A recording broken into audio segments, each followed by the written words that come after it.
Hi everyone, I'm Josh and welcome to Josh Wright Piano TV. Short video today. This is about the concept that note values have character. I've alluded to this in a few of my previous videos about rubato and rhythm, but I've really been on this kick lately of explaining this to my students, and it's helped them a lot to pace their music more effectively. We're going to look at a very short, easy example to understand this concept. This is the Chopin Prelude in C minor, number 20, one of my favorite short pieces of the entire set of preludes. I love this one.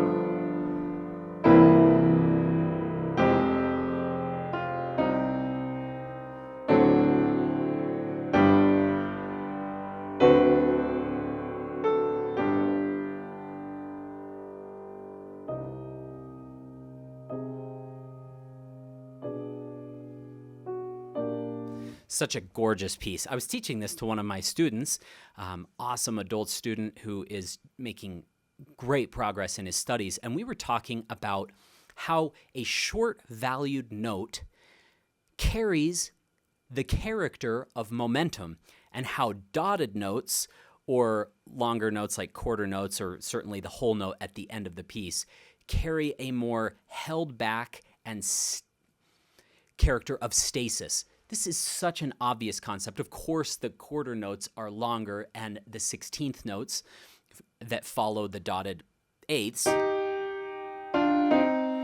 Of course, those 16th notes are shorter, but I always tell my students, one of the areas of music that is illogical is the fact that a short value should be at least as short as it is, and a long value should be at least as long as it is.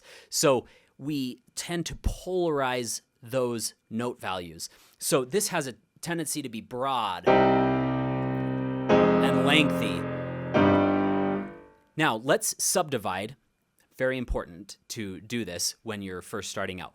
We'll count 1 E and a, 2 E and a. That's how I was taught to count. Some people say 1 te tate or 1 and a.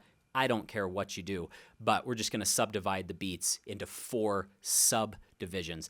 1 E and a, 2 E and a, 3 E and a, 4 E and a.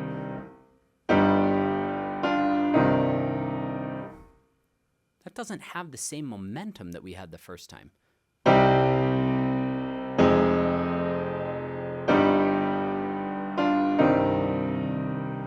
And it's not that I'm advocating for double dotting like that, like sometimes you do that in Bach.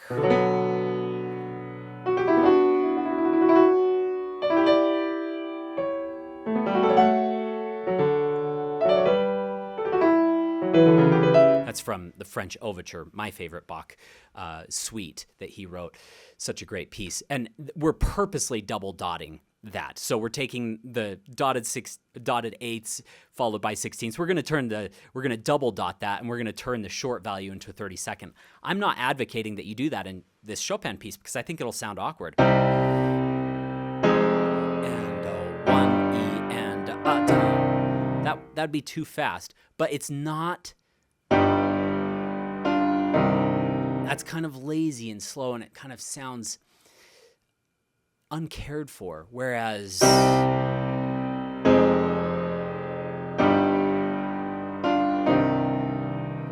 16th note has momentum. So short video today, but I wanted to stimulate thought processes for each of you in your own practice of saying, okay, this note value is a bit shorter than the other ones, or it's half the value if you're going eighth notes to 16ths or 16ths to 32nds, or perhaps you're doing eighth note triplets versus regular eighth notes. We talked a little bit about that in a previous video recently.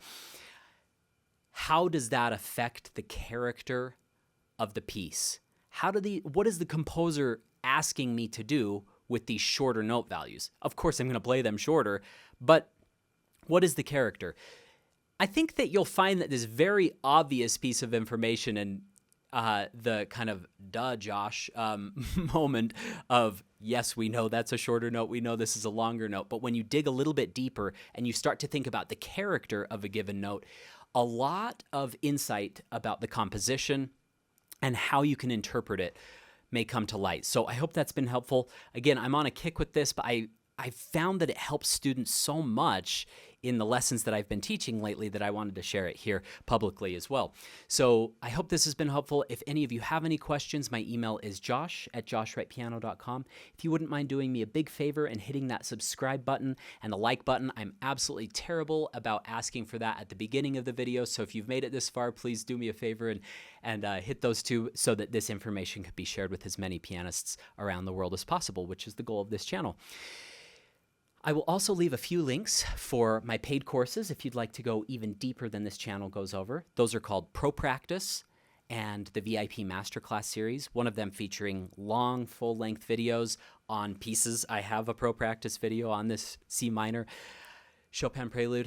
And then the VIP Masterclass series is short videos that I post each week based on members' requests. They're saying, I'm really struggling with these 8 measures in this piece. Can you help me and give me practice suggestions? Or one that we recently did this past month is, I'm struggling with memorizing. Do you have any additional tips than what you've shared on YouTube? And in the VIP Masterclass series, previous videos, do you have any extra tips? And we went over some extra tips there. So you can check those out by clicking the links in the description below. I'll also leave a link for a free webinar containing 10 of my favorite tips to take your playing to a higher level. And finally, I'll leave a link to my gear kit, all the gear I use to make these videos in my studio. Have a great week. Good luck in your practice sessions.